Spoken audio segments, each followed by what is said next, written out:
Good morning, good evening, wherever you are. Welcome back to another 5 and 5 series. It's a overcast and grey Sunday morning here.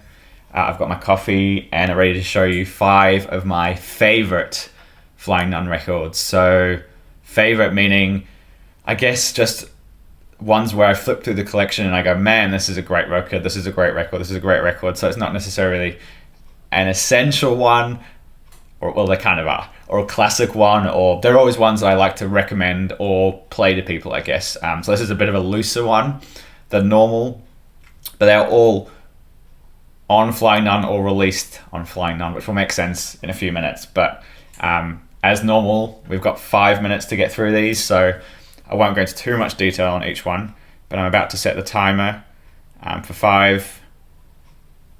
Let's do it. Let's see if I can nail this in 5 minutes. Okay, number 1. Well, actually, I say number 1, but these are in no specific order of favourites or anything like that. Now, this one I'm almost cheating, but not really. This originally came out on Flying Nun in 1995 on a CD and cassette, but this is the US pressing on Matador, also from 95, but I'm going to count it because it's a Flying Nun release, right?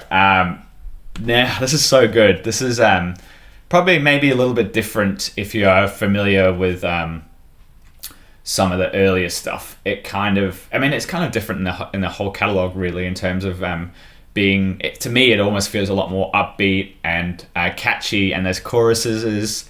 It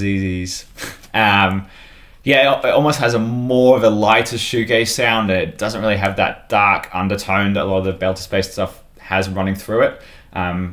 It's a funner record. I mean, it's called Wamo. To me, it's a lot more fun than the other records, and it just has really big swelling choruses and fun catchy hooks, and it's a fantastic record. Wamo, check this one out. Number 2, we're going to go back in time 2 years to 1983. This took me a long time to find, but I finally found it about 5 years ago. This is the This Kind of Punishment debut release. This is a very early Flying Nun. This has been reissued by, I think, Superior Viaduct. This is an original, but the reissues sound really, really good. And I highly recommend picking them up.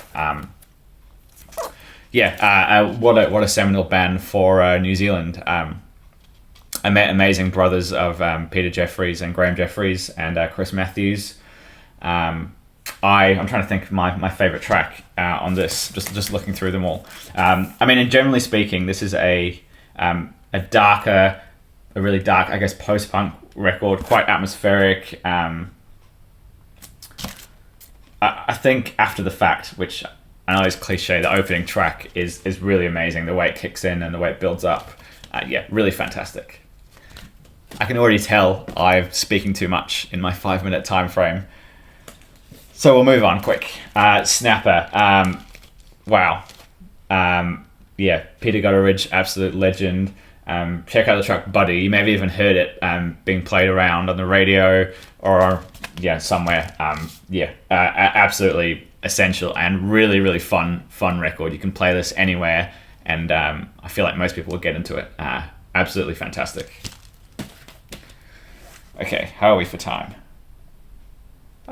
2 minutes. I could have picked a lot of the JPS Experience releases, but this is the one that I go back to the most. Fish in the Sea. God, this is so good. Obviously, Flex is on here. Is it their debut EP? I don't think it is. If it is their debut EP, it's really strong. If you ever see this, just pick it up. The songwriting is fantastic. It's catchy. There's tongue-in-cheek moments. It's really great.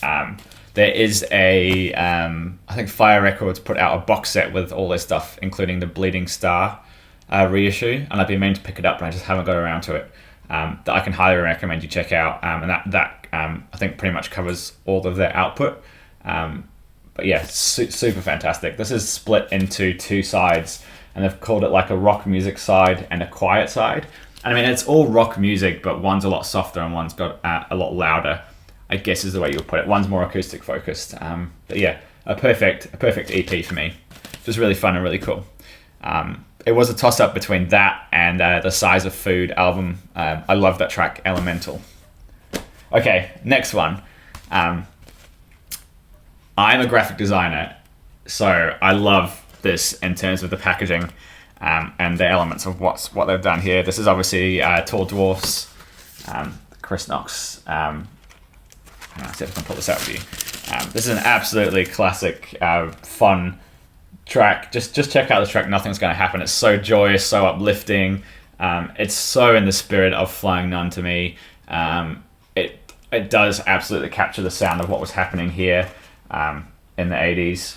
Super cool. I thought I had it. Yes, here we go.